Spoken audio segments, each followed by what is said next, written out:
Même dans ce coin reculé, la nature n'est pas épargnée. Un des problèmes ici, c'est la pêche à la dynamite. En plus de leur activité de plongeur, Max Hammer et son équipe veillent à la sécurité du récif. La pêche à la dynamite est interdite dans tous les pays du monde, y compris en Indonésie. C'est pourquoi, si on voit quelqu'un lancer de la dynamite dans le récif, on l'arrête et on le remet à la police. On continuera jusqu'à ce que les gens ici comprennent qu'on est là pour protéger le récif. On arrêtera quiconque enfreint la loi.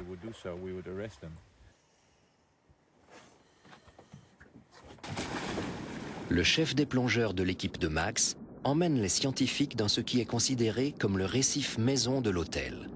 Il sait comment offrir un beau spectacle à ses invités. Armé d'une simple bouteille en plastique, il espère inciter les carangues à se mettre en chasse.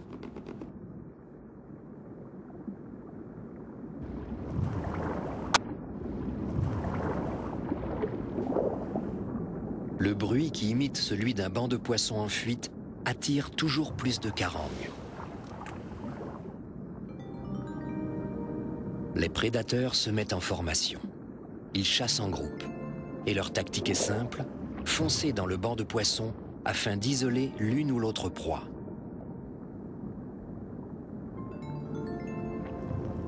Ce banc d'alevins se déplace comme un énorme organisme vivant. En se rassemblant en grand nombre, les poissons arrivent à se protéger efficacement. Car face à une telle profusion, les prédateurs ont du mal à distinguer les individus.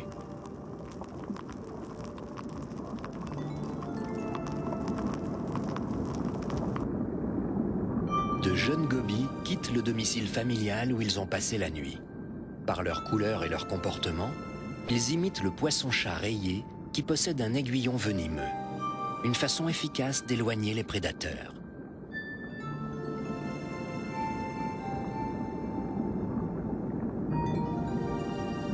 Une pieuvre se régale d'œufs de perche. Mais la perche prend son courage à deux mains et fonce sur l'ennemi vorace.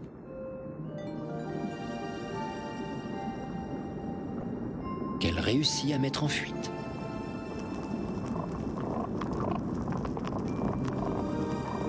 Les gatrins aussi forment parfois d'énormes bancs. Les rayures très voyantes sont en fait un excellent camouflage, car au sein du banc, les contours de chaque individu deviennent flous. Les poissons se rassemblent ici pour une bonne raison. C'est une station de lavage. De petits poissons et des crevettes s'occupent de les débarrasser de leurs parasites.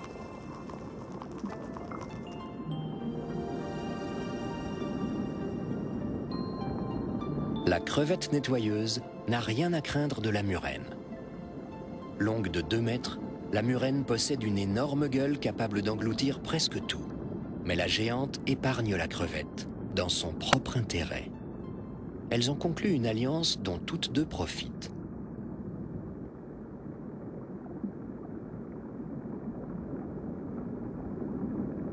La crevette a terminé son travail.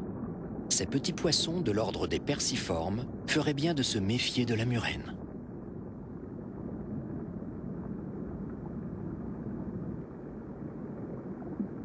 La grande variété de poissons à Cape Cree dépasse toutes leurs attentes. En une seule plongée, ils ont recensé 283 espèces différentes. Il faut être un habitué des lieux pour ne pas passer à côté de ce joyau de la nature. Un minuscule hippocampe de la taille d'un grain de riz.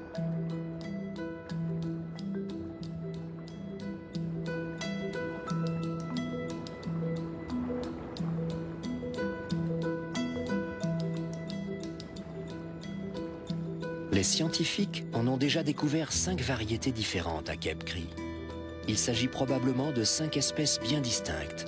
Et personne ne peut dire combien d'autres espèces d'hippocampes vivent dans la région.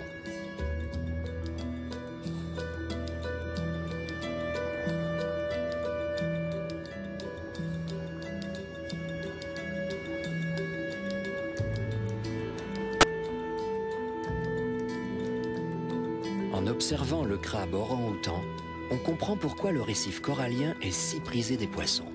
Il offre d'innombrables cachettes.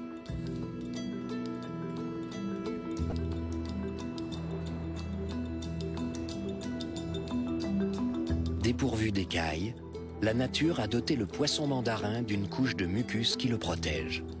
Lui aussi vit dans les interstices des coraux. Le récif offre un logement à qui veut. Des gobies pygmées vivent en sous-location dans un bénitier.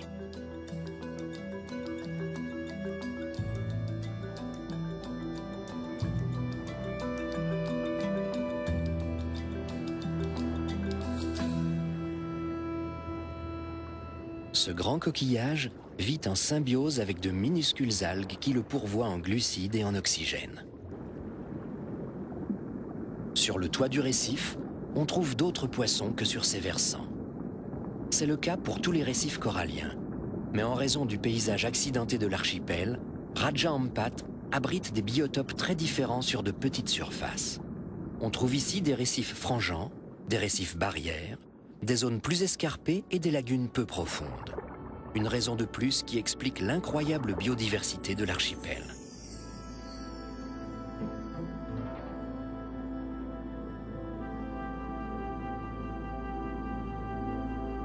Le poisson perroquet à bosse affectionne particulièrement les toits du récif. Quand les plongeurs approchent, les adultes entourent leurs jeunes pour les protéger. Ils se nourrissent d'algues minuscules contenues dans le corail. Pour les extraire, ils en broient des morceaux à coups de tête, les croquent et les évacuent ensuite. C'est ainsi que le poisson perroquet à bosse est le champion toute catégorie de production de sable. D'ailleurs, plus d'une plage paradisiaque n'est en fait qu'un cimetière de coraux. La patrouille côtière s'active à la surface. Des biologistes indonésiens contrôlent régulièrement l'état du récif. Et ce, par n'importe quel temps. Eux aussi travaillent pour l'ONG Conservation International.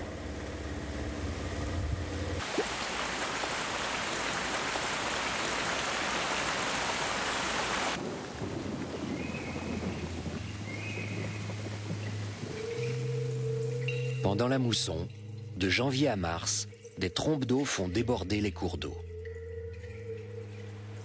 qui viennent enrichir la mer avec les nutriments contenus dans la vase.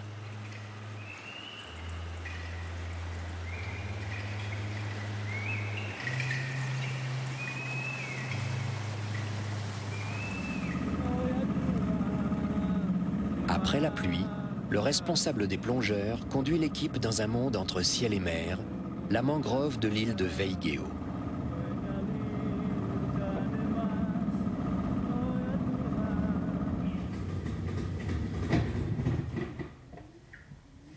L'eau est peu profonde, il faut arrêter les moteurs.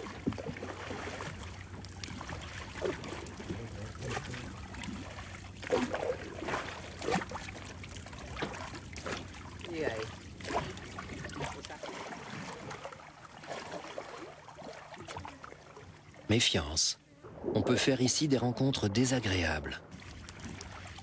Le serpent de mer est extrêmement venimeux, mais grâce à sa robe criarde, les hommes le voient de loin.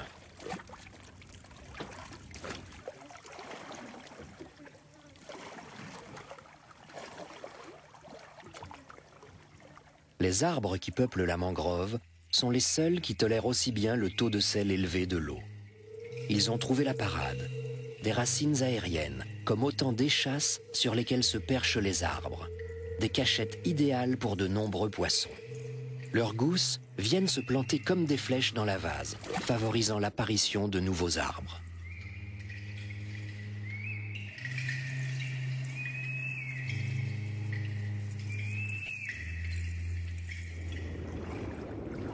Pratiquement nulle part ailleurs qu'à Raja Ampat, la mangrove et les coraux ne sont si proches.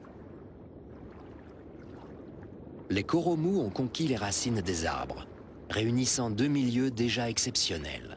Comme les jardins de coraux, les mangroves sont des nurseries idéales pour les poissons.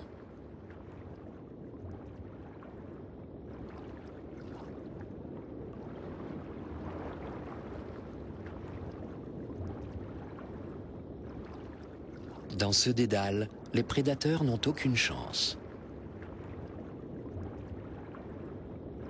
Le photographe aussi est un peu à l'étroit, mais son inconfort est largement récompensé. Les règles de l'évolution ne semblent obéir à aucune autre loi que celle de l'imagination. Certains poissons ressemblent à des feuilles en décomposition, d'autres à de grands coquillages à moitié enfouis dans le sable. Le poisson clown, quant à lui, se sert de ses couleurs pour effrayer l'ennemi.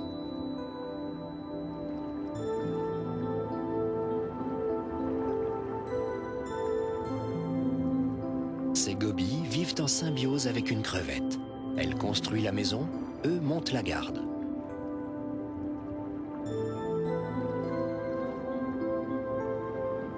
Les ocelles sur les nageoires de ces gobies à yeux de crabe donnent l'impression que l'on se trouve face à un crabe, de quoi décontenancer les flétans.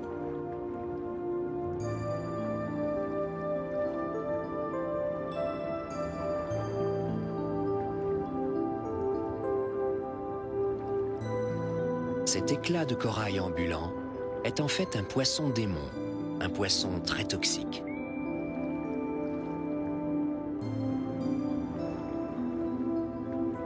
Qui préfère pourtant s'enterrer quand il se sent agressé.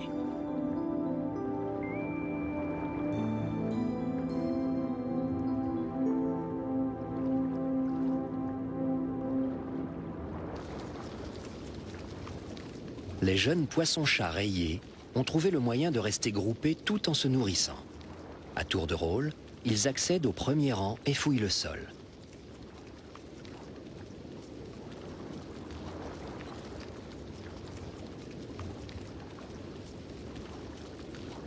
Deux poissons-globes passent derrière, au cas où le travail n'aurait pas été bien fait.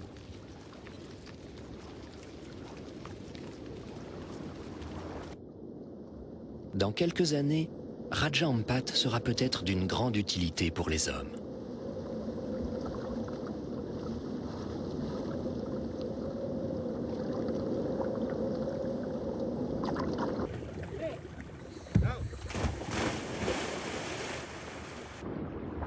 Cette équipe espagnole travaille pour l'entreprise pharmaceutique PharmaMar. Ils ont reçu l'autorisation de prélever des éponges, des coraux et des acidies. Ils espèrent en tirer des substances qui serviront à l'élaboration de nouveaux médicaments.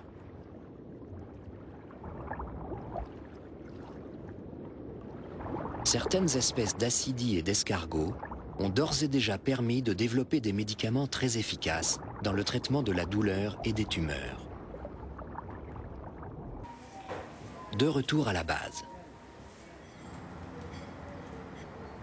Les échantillons sont triés, listés et emballés pour être envoyés à Madrid où ils subiront des analyses plus poussées. Chez PharmaMar, on mise sur les médicaments venus de la mer.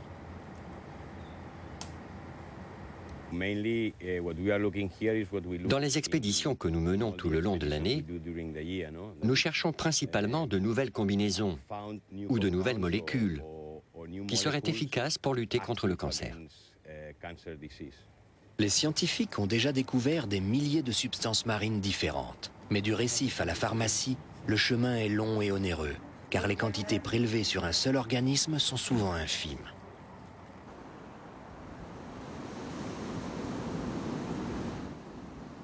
Comme tous les soirs, ce couscous vient réclamer sa ration de bananes. Ces marsupiaux passent la journée à dormir, cachés dans les arbres, à l'abri des regards.